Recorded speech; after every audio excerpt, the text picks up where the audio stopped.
en los labios del pastor Ramo. Él con nosotros. Muchas gracias. A Dios damos por esta oportunidad de poder compartir este culto de adoración a Dios, porque venimos, el sábado es adorar a nuestro Dios, y también gracias a aquellos que tuvieron que ver con que hoy tuviera este privilegio, esta bendición de poder estar aquí con ustedes, porque es una bendición para nosotros. Muchas gracias. Es una bendición y sobre todo el pastor Rudy Mejía, que me envió un texto, mensaje de texto, y me dijo que él quería que yo también estuviera aquí con ustedes compartiendo la palabra. Así que muchas gracias, pastor Rudy Mejía, y gracias también por el libro de regalo que nos llevó en esa visita. Apreciamos mucho eso, y Dios es bueno. Dios es bueno. También cuando Amador, así es, ¿no? Amador preguntó quiénes me conocían. Pensé que eso es cierto, porque durante la semana estaba por ahí en el pueblo con Rosemary. Cuando me iba a montar en el carro, iba ya a abrir la puerta para entrar. De repente hay una dama, una joven, que me dice: Pastor Ramos, ¿cómo está? Es un gusto saludarlo. Y yo dije: fíjate cómo son las cosas, uno anda por ahí y de repente saben tu nombre. Entonces, por eso es que uno debe andar bien, ¿no? Debe andar bien siempre, conduciéndose en una forma correcta, porque hay personas que te ven y te conocen y saben quién tú eres. Y es así, ¿no? Es así.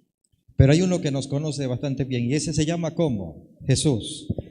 Y agradezco también a mi esposa que está aquí acompañándome, mi amada esposa.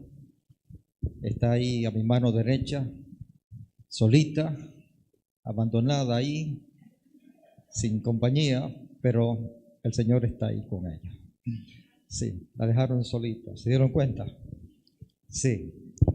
Y también vi a Moraima por allá, en la parte de atrás, nuestra cuñada, muy atenta, muy amable.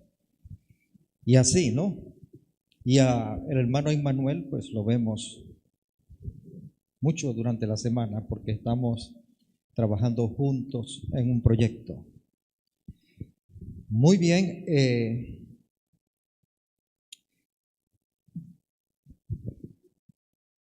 Estoy contento porque algo que me causó alegría fue que miré la hora para comenzar mi tema de esta mañana. Y es que de repente empecé a sentirme, por primera vez, he predicado muchas veces en el país, ¿no? En diferentes lugares. Y por primera vez me sentí anoche como presionado. Le voy a decir en qué forma. En que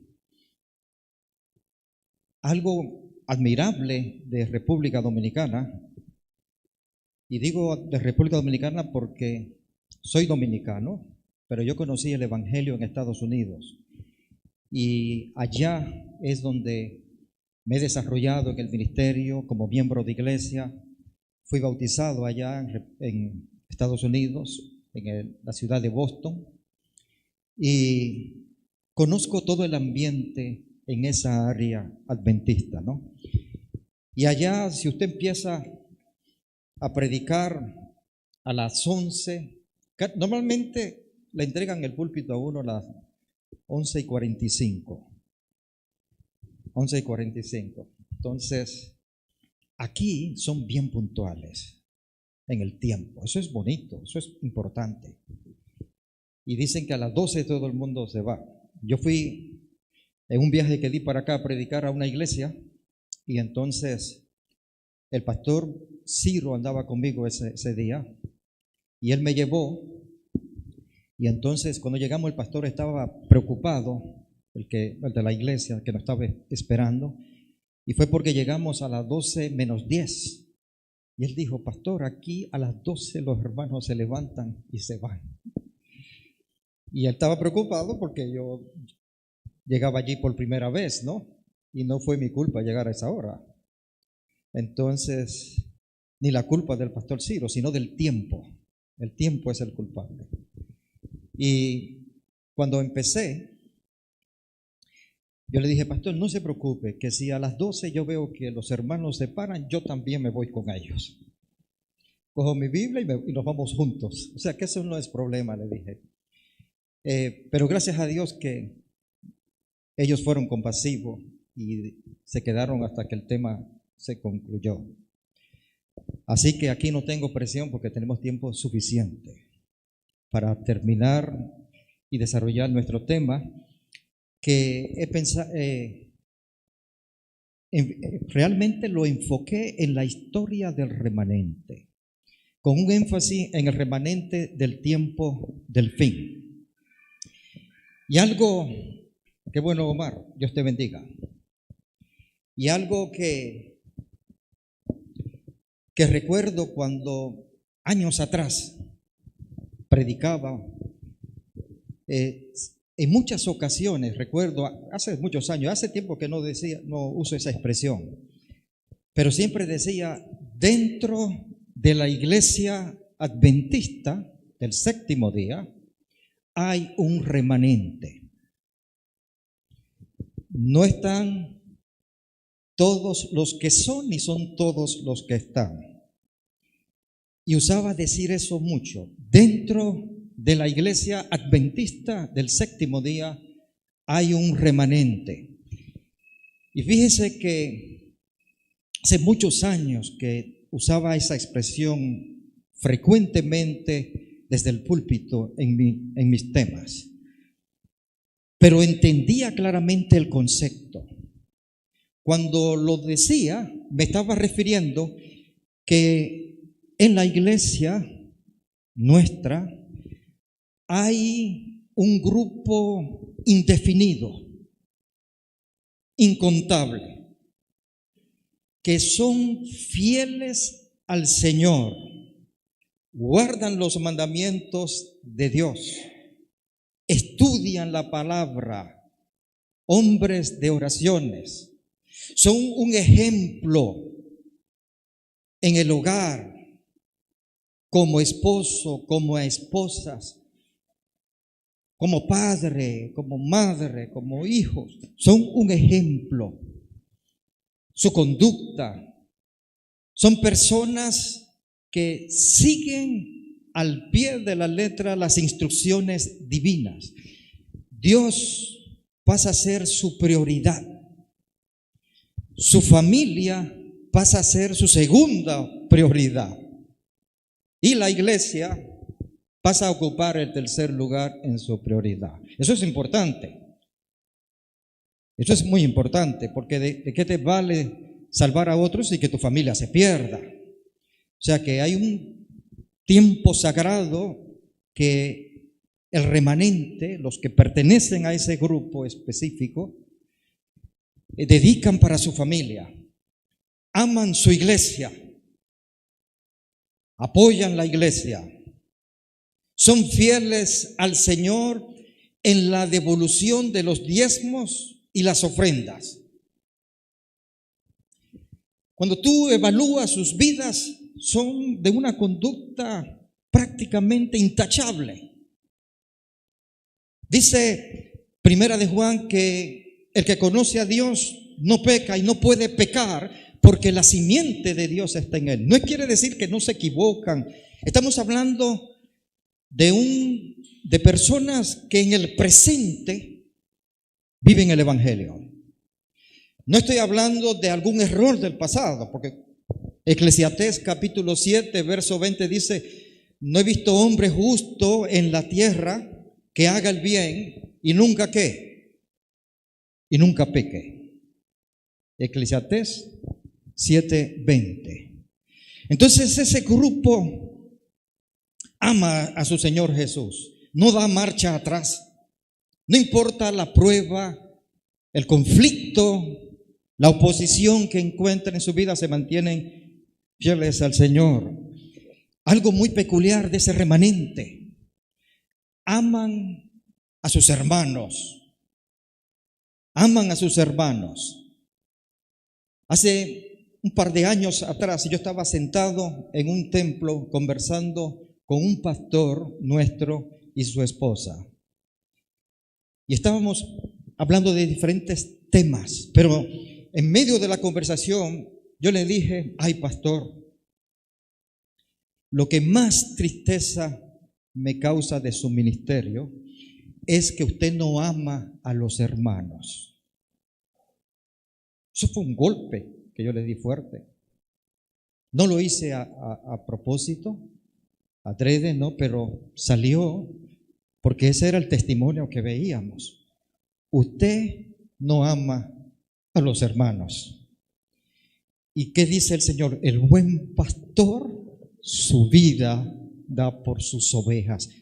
Su vida da por sus ovejas. Él se quedó callado, silencioso, la esposa también. Eran como las 7 de la noche, estábamos sentados en el templo los tres, nadie más. Y se paró en una y dijo: permiso, y fue al baño. No sé si fue a limpiarse las lágrimas, no sé. Pero noté una expresión de tristeza cuando le dije: lo que más me duele de su ministerio es que usted no ama a los hermanos, por la forma en que los trataba.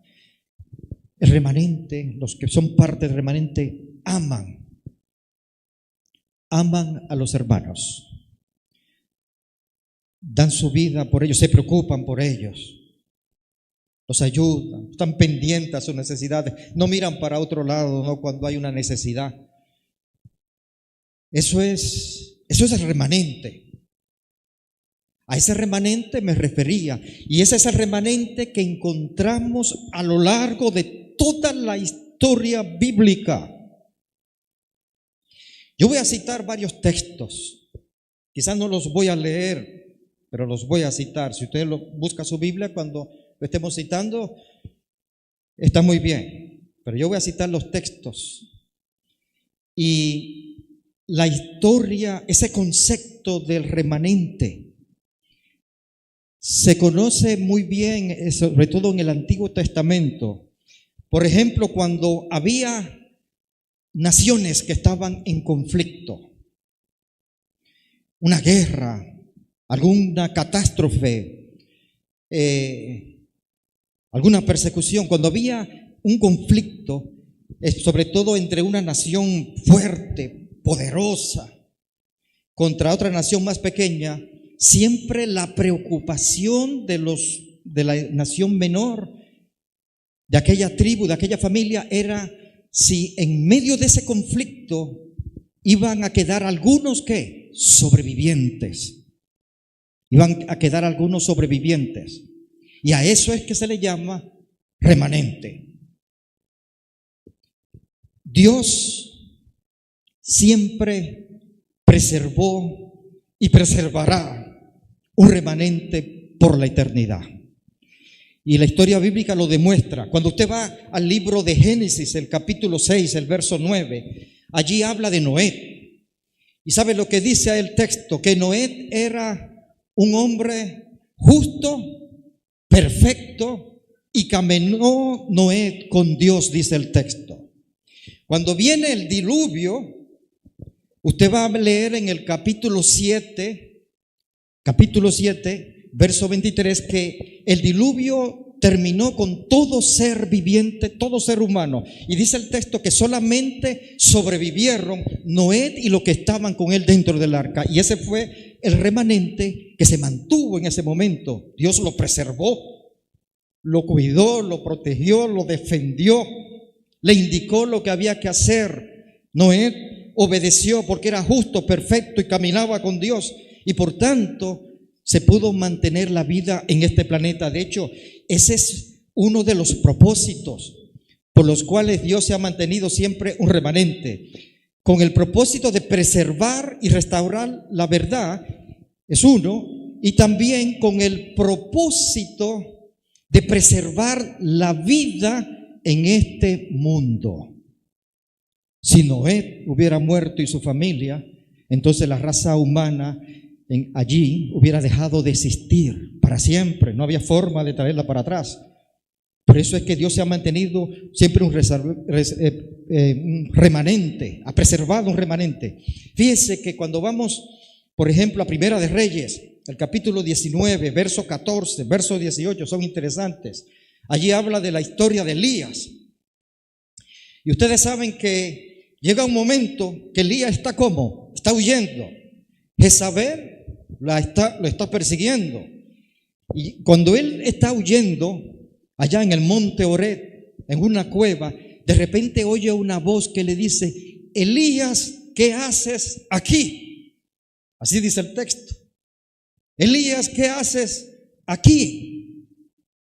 Y Elías contesta: Señor, han matado a todos los profetas, han destruido tus altares. Los hijos de Israel han destruido tus altares, mataron a los profetas, y solamente yo he quedado y me buscan para quitarme la vida.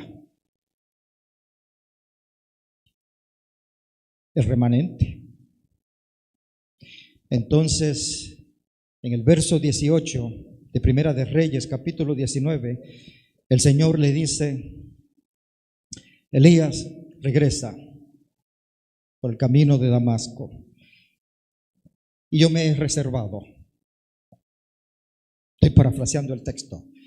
Yo me he reservado 7,000 hombres. Me voy a reservar 7,000 hombres que no han doblado sus rodillas ante el Baal ni lo han besado con su boca. Gloria a Dios por eso. Ahí está el remanente. Siempre Dios mantuvo ese remanente. Pero es interesante la historia bíblica, porque llega un momento que el remanente como que se hace invisible, prácticamente desaparece de la vista de la historia. Y sobre todo cuando la iglesia se corrompió en el tiempo de Constantino, cuando se une el paganismo con el cristianismo y por ahí sigue desarrollándose, y todas las doctrinas falsas entraron a la iglesia.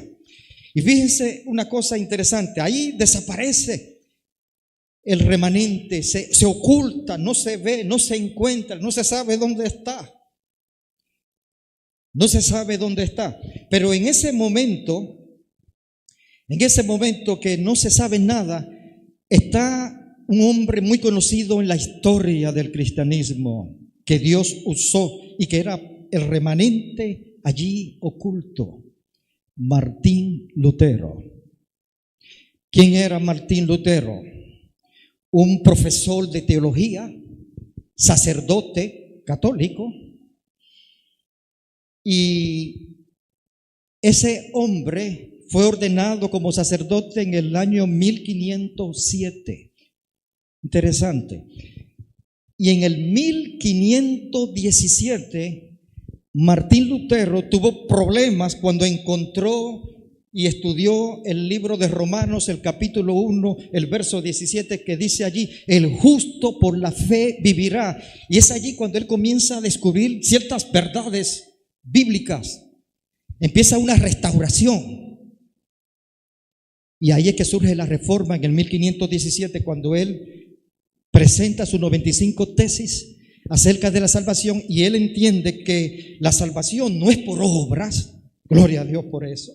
Usted se imagina que fuera por obras, ahí tendríamos problemas, y muchos de nosotros, o mejor dicho, todo ser humano tendría problemas si fuera por obras, porque nadie va a cualificar en esa condición para salvarse.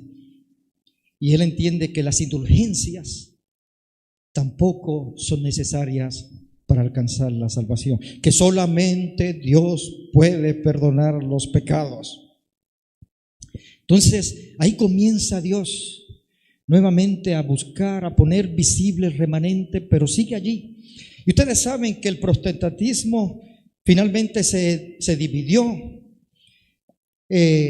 Cada cual, cuando Lutero muere, coge su camino diferente. Las doctrinas, la influencia de la iglesia romana en aquel tiempo había llegado a la iglesia también, se había mezclado. Y es importante una cosa: cuando Lutero era sacerdote, profesor de teología en la iglesia, en la Universidad de Wittenberg, cuando él era profesor de teología, a él le preguntaron, en Alemania, vivía en Alemania, a él le preguntaron, ¿dónde está la iglesia de Dios? Y él contestaba, está en Roma. Pero cuando él se revela, descubre la verdad de la salvación, que es por gracia, no por obras, para que nadie se gloríe. Entonces, cuando él descubre la verdad del evangelio, de la salvación, le pregunta y protesta contra la iglesia católica y sus enseñanzas falsas. Entonces es ahí cuando le preguntan, ¿dónde está la iglesia de Dios? Y ahora contesta diferente. ¿Y sabe lo que él dijo? La iglesia de Dios es invisible. Es invisible. Porque no sabe dónde estaba. Es invisible. Ya no está en Roma. Es invisible. Y eso es cierto. Eso es cierto. Es por eso que para el tiempo del fin, y Daniel capítulo 12 verso 1 presenta cuando estamos en el tiempo del fin, cuando habla de un juicio. Daniel 7, Daniel 8, Daniel capítulo 12 habla de un juicio. Y ese texto que dice en Daniel 12:1, en aquel tiempo se levantará ¿quién? Miguel, el gran príncipe que está de parte de su pueblo, y será tiempo de angustia cual nunca fue desde que hubo gente hasta entonces, pero en aquel tiempo, ¿qué dice? Será libertado tu pueblo, lo que se hayan escritos en el libro. Así dice el texto. En aquel tiempo se levantará Miguel. Está hablando ¿en qué tiempo? En el tiempo del fin, cuando Jesús deje de interceder como nuestro sumo sacerdote, y será tiempo de angustia. Y ese tiempo de angustia que viene para el mundo, cual nunca fue, dice la Biblia, y será la experiencia más bonita, más hermosa, más gloriosa que sufrirá la iglesia para el tiempo del fin. Es difícil decir que una angustia puede causar alegría, ¿no? Y felicidad, y más una angustia como la que se describe allí. Pero fíjate una cosa, Daniel está hablando del tiempo del fin y está hablando de un remanente, y luego ese remanente Dios empieza a hacerlo visible. Hoy es visible. Y en el libro de Apocalipsis capítulo 12 habla de ese remanente que es visible, y del capítulo 11 al capítulo 15 habla de un remanente visible. Por eso usted va a leer que en Daniel 12, Apocalipsis capítulo 12, verso 17 dice, y el dragón se llenó de ira contra la mujer y se fue a hacer guerra contra el remanente, el resto.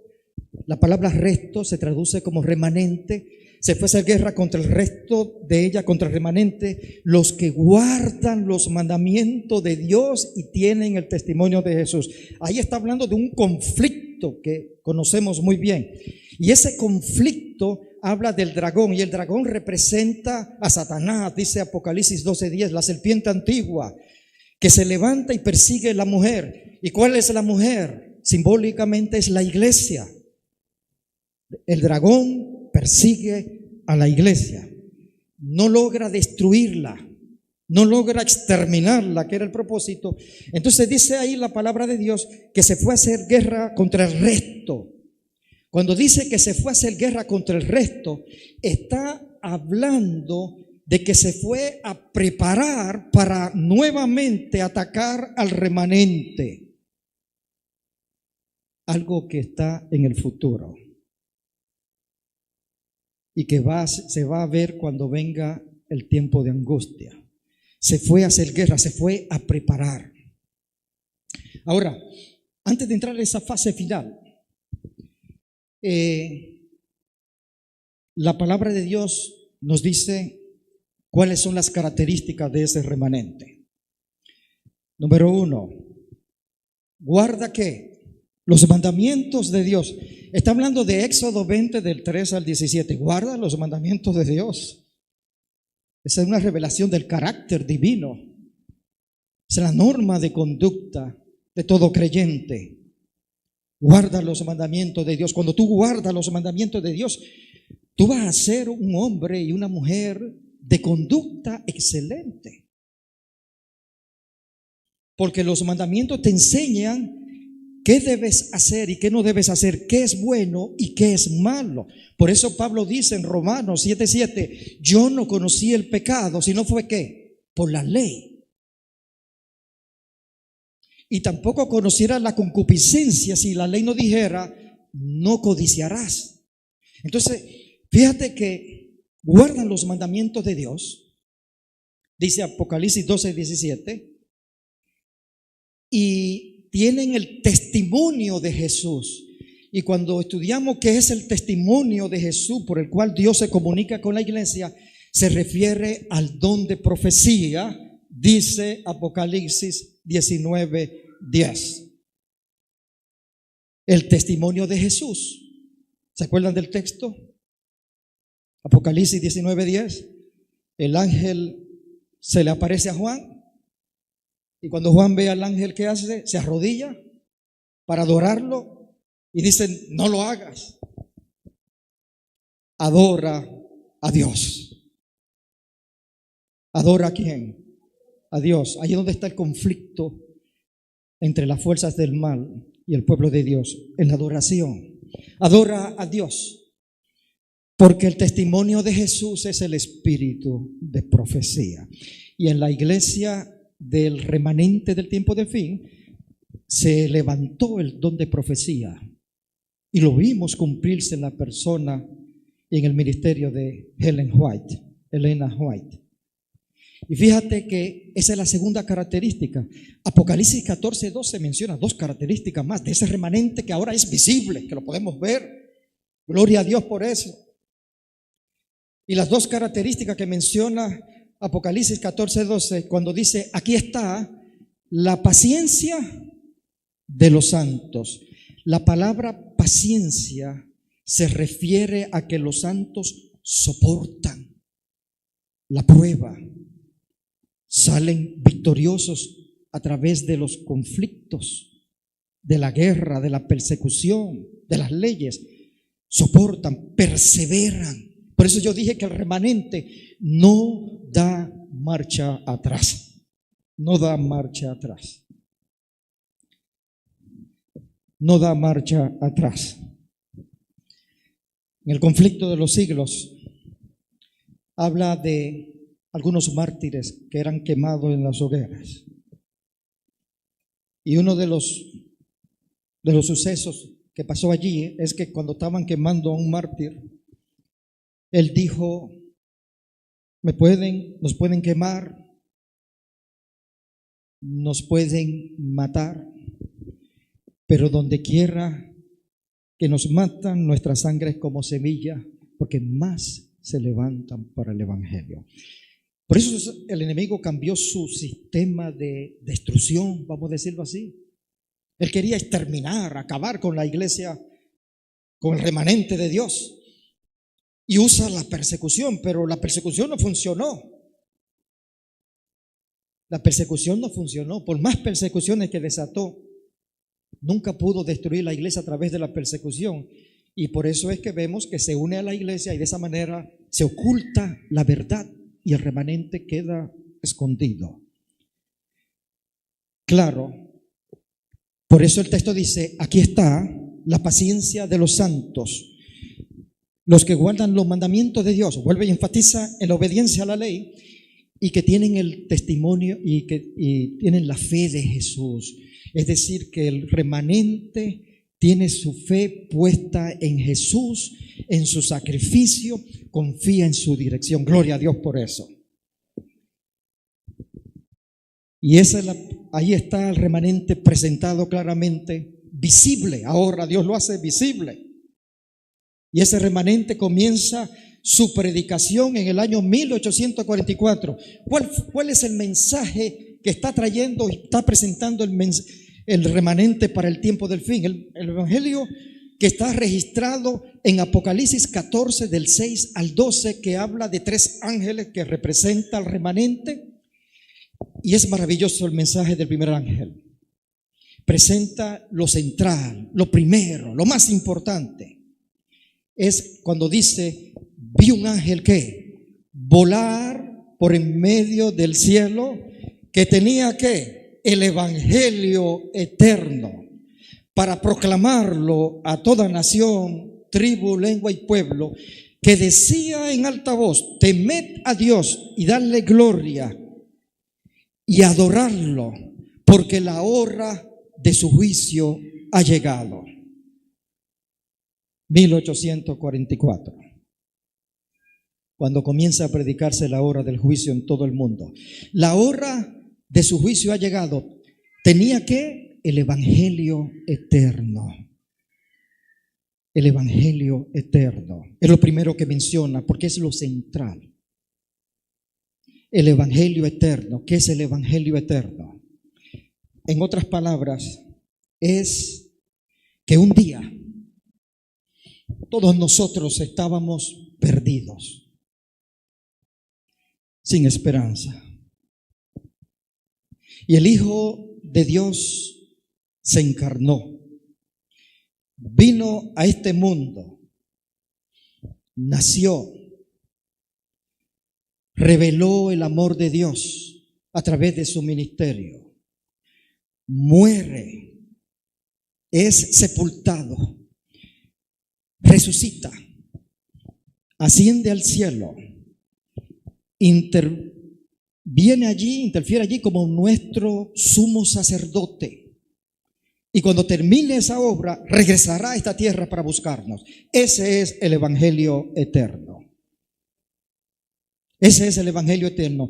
Y es eterno porque tiene consecuencias eternas. Si tú aceptas el evangelio, que se manifestó cuando Jesús vino a este mundo, si aceptas el evangelio, vas a tener vida eterna. Si rechazas el evangelio, vas a ser exterminado, eliminado para siempre. Eliminado para siempre.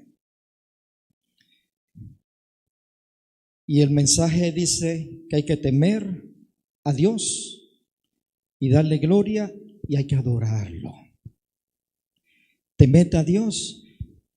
¿Sabe lo que está diciendo Dios allí a través de ese mensaje? Cuando dice temed a Dios, está diciendo que Él tiene que ser reconocido como algo superior. Está diciendo que Dios es omnipotente, todo lo puede, que es omnipresente, que puede estar en todos los lugares al mismo tiempo, y que es omnisciente, todo lo sabe, presente, pasado y futuro, y que es omnisapiente, que posee toda la sabiduría y que conduce todo bajo su dirección divina.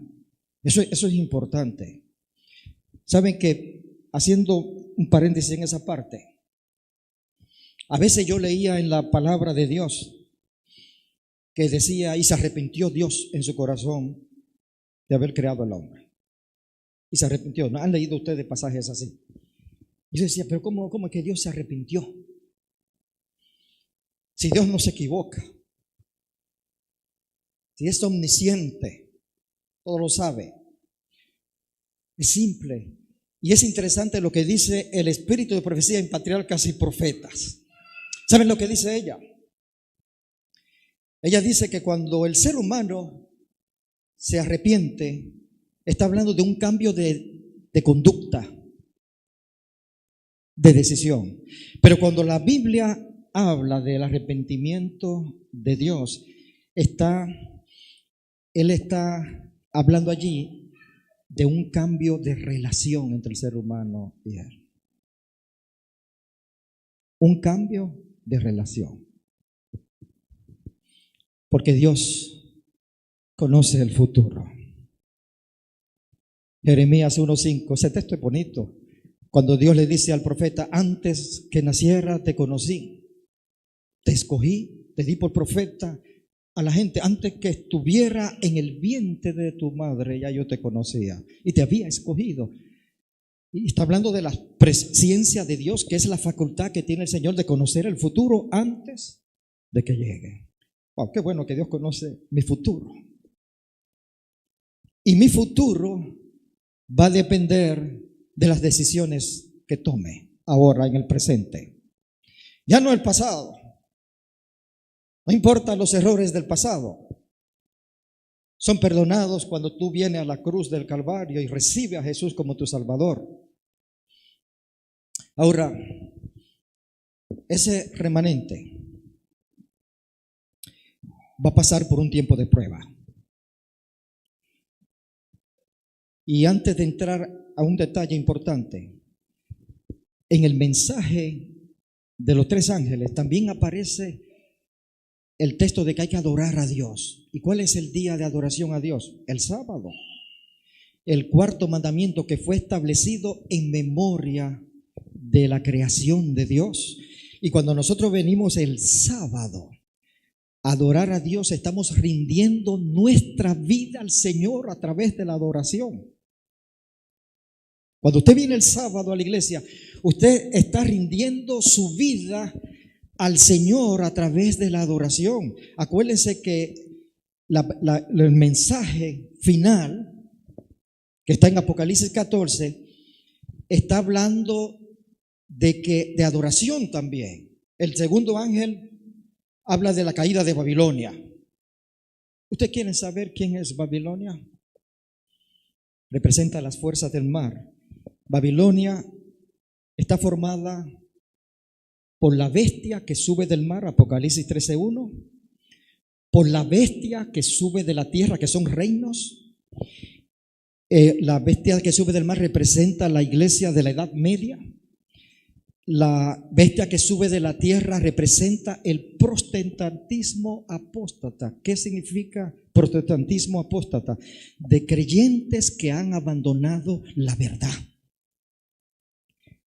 que siguen criterios humanos, tradiciones humanas. Y Jesús condenó la tradición humana. En vano me honran, dijo, siguiendo mandamientos y doctrinas de hombre. Su corazón está lejos de ¿quién? De mí. Porque a Dios hay que adorarlo en espíritu y en verdad, conforme a lo que está establecido en su palabra. No es mi criterio personal lo que predomina. No es el criterio personal de los líderes, ni de los pastores, ni los dirigentes, ni los hermanos que se siguen en la iglesia. Es el criterio, es lo que dice Jesús. No es un criterio, es un principio. Lo que dice Jesús es ley. Lo que dice Jesús es ley. Y Él pide fidelidad a su palabra. Dijo, si vosotros hacéis lo que yo os digo, ¿seréis qué? Mis amigos. O sea, es impresionante eso. Entonces, Babilonia está la bestia que sube de la tierra, el protestantismo apóstata y el dragón de Apocalipsis 12 que aparece. Ese es el equipo que dice Apocalipsis 12:17 que Él se fue a preparar para atacar al remanente en el tiempo del fin. ¿Y cuál es el remanente? ¿Guardan los mandamientos de Dios? ¿Tienen el espíritu de profecía? ¿Son perseverantes? ¿Soportan? ¿Vencen la prueba? Y tienen su fe puesta en Jesús como su Salvador y siguen sus instrucciones. Cuando alguien me invita porque tiene problemas, ya sea personales o familiares, si es familiar, yo le digo, pues eso se resuelve fácil. Y le pregunto a la mujer, ¿Estás dispuesta a hacer todo lo que Dios te dice? Sí, pastor. Y luego le pregunto al esposo, ¿está dispuesto a hacer todo lo que Jesús te dice? Sí, pastor. Y ahí le digo, el problema ya está resuelto. ¿Hay problemas en la iglesia? Eso es fácil. Los que están envueltos en el problema, ¿estás dispuesto a hacer lo que Jesús te dice? Sí. Pastor, ¿estás dispuesto a hacer lo que Jesús te dice? Sí. Pues se resolvió el problema. Porque nuestra conducta está trazada en forma completa, general, en la palabra de Dios. Está ahí presentada. Y eso me ayudó mucho en mi ministerio personal. Porque siempre le enseñé a la iglesia, que no se va a hacer lo que los hermanos dicen.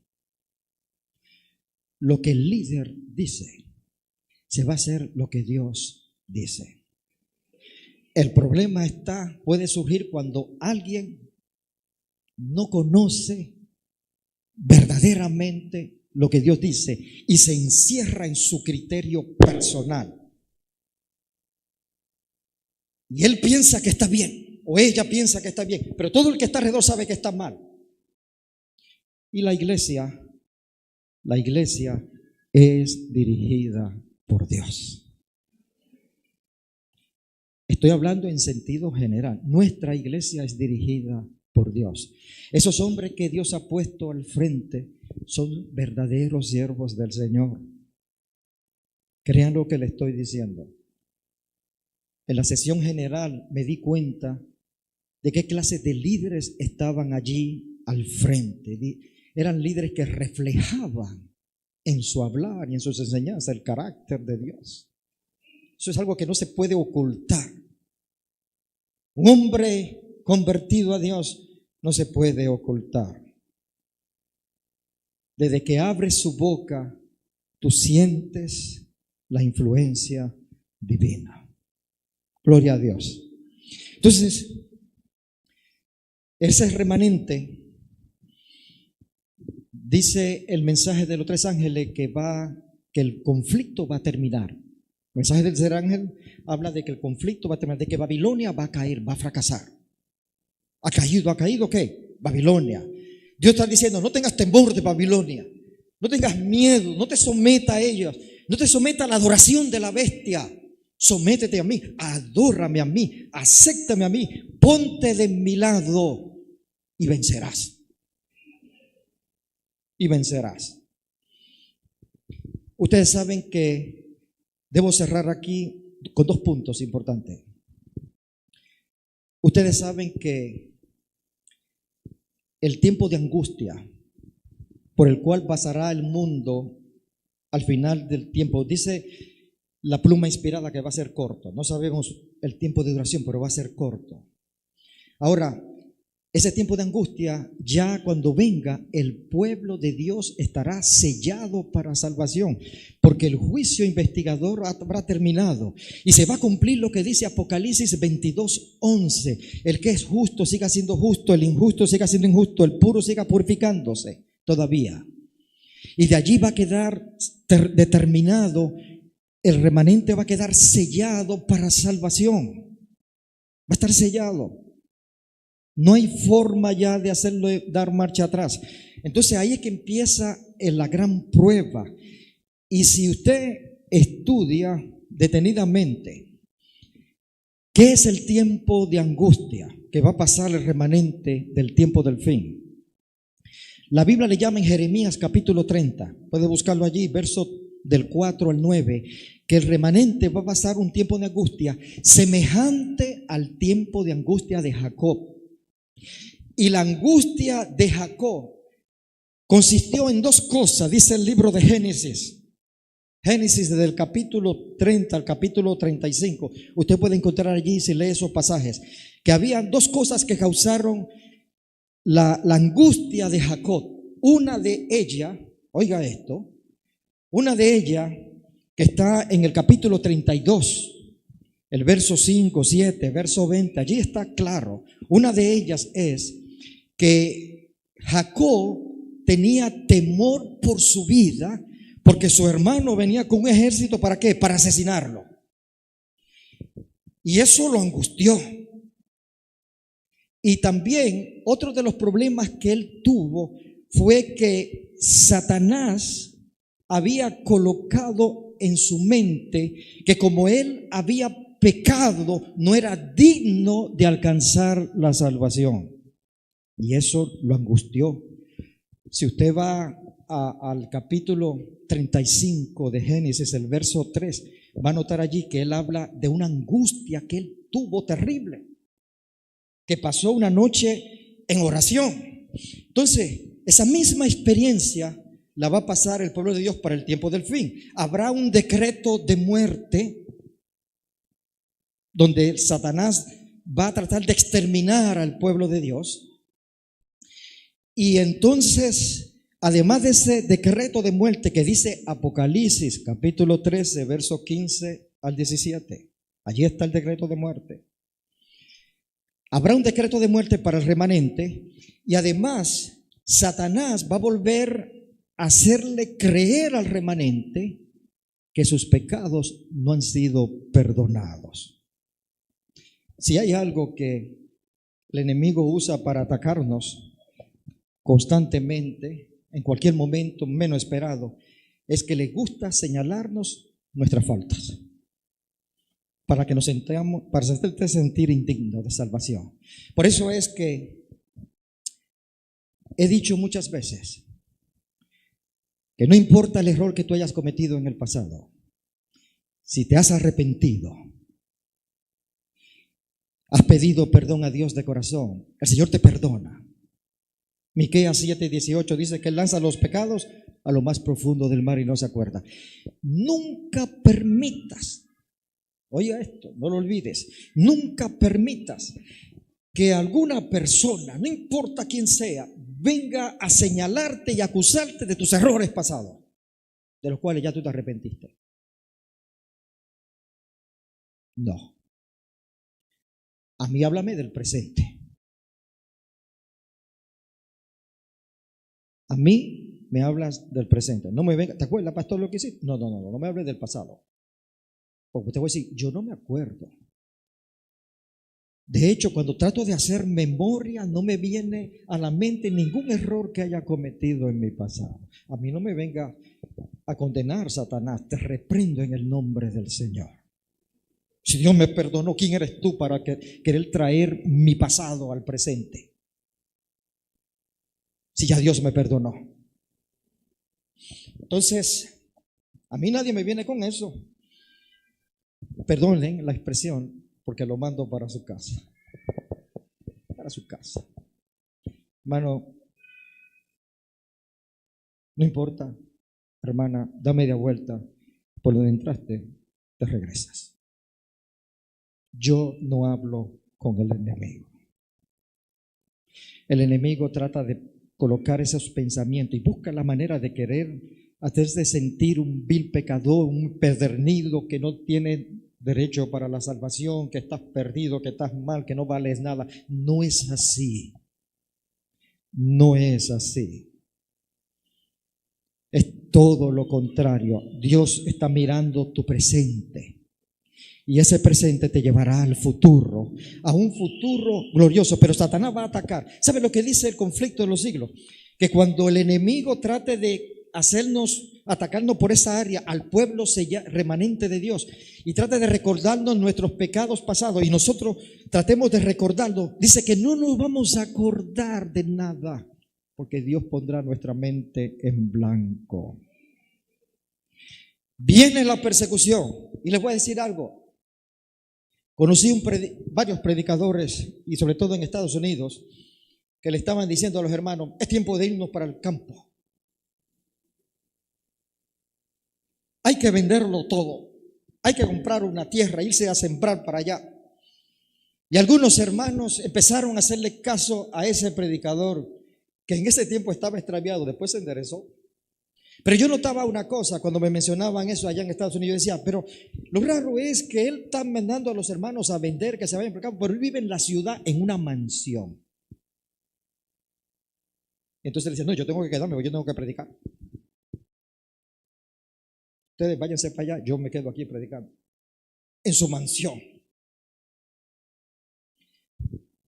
El conflicto de los siglos.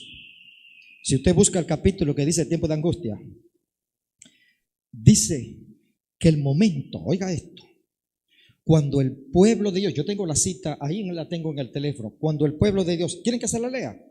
Déjenme leerle esa partecita nada más. Mira lo que dice el Espíritu de Profecía. La puse aquí para que se haga más fácil. Dice, sobre el decreto de muerte, el pueblo de Dios huirá de las ciudades y de los pueblos y se unirá en grupos para vivir en los lugares más desiertos y solitarios. Muchos encontrarán refugio en puntos de difícil acceso en las montañas. ¿Cuándo? Cuando venga el decreto de muerte. Y ahí es que el pueblo va a salir y va a buscar refugio en las montañas, en lugares desiertos, escondidos. Ese es el momento para salir de las ciudades. No es ahora. Los que se han ido han tenido que regresar, pues se fueron antes del tiempo. No es ahora. Conflicto dice cuando venga el decreto de muerte. Y fíjense que saben lo que va a ocurrir. Lo estuve leyendo anoche nuevamente y la tengo copiada la cita acá, que cuando estemos en las montañas, las fuerzas del mal se irán acercando con el propósito de exterminar y eliminar al pueblo de Dios. ¿Cuál va a ser la causa que los va a mover a eso? Ella dice, porque el pueblo de Dios insiste en observar el sábado como el día del Señor, en guardar los mandamientos de Dios. Entonces, las fuerzas del mal van a acusar al pueblo de Dios que las plagas y todo lo que está sucediendo es por culpa de ese grupo que no quiere obedecer, que no quiere aceptar la ley dominical, que no quiere guardar el domingo que es obligatorio, y entonces hay que eliminarlo, hay que exterminarlo. Eso parecía algo extraño en el pasado. Vaya a Estados Unidos y usted va a ver si ya lo está viendo ya. No puedo decir más de ahí, pero hay una cosa. Va a suceder eso. Van a acusar de todos los males que están ocurriendo en la humanidad al pueblo de Dios, al remanente. Por eso viene el decreto de muerte y la persecución. Pero dice la pluma inspirada que el remanente va a estar como Jacob, noches enteras orando y suplicando a Dios por la liberación. Y dice que en medio de esa angustia y de ese temor, hay un momento que se va a escuchar a los ángeles de Dios cantando. Y sabe lo que ellos dicen en ese canto a los que están en las montañas, que lo van a escuchar claramente. Ellos dicen: mantente fiel a tu pacto con Dios, a tu fidelidad. La ayuda viene de camino. La ayuda viene de camino. Y eso es cierto. El Señor aparece en el momento que no hay esperanza. La ayuda viene de camino. Y luego dice ella, y van a escuchar la voz de Jesús que le va a decir: he aquí, yo estoy con vosotros. Conozco vuestras cargas, vuestros dolores, vuestros sufrimientos. Ustedes no están luchando contra enemigos que son desconocidos, porque ya yo los he derrotado. Yo estoy con ustedes y he peleado en favor de ustedes. Por eso dice Daniel 12:1, se levantará Miguel, el gran príncipe, que está de parte de ¿quién? De su pueblo, para defenderlo, para protegerlo, para sostenerlo, para cuidarlo y para llevárselo al reino de los cielos. Que el Señor les bendiga.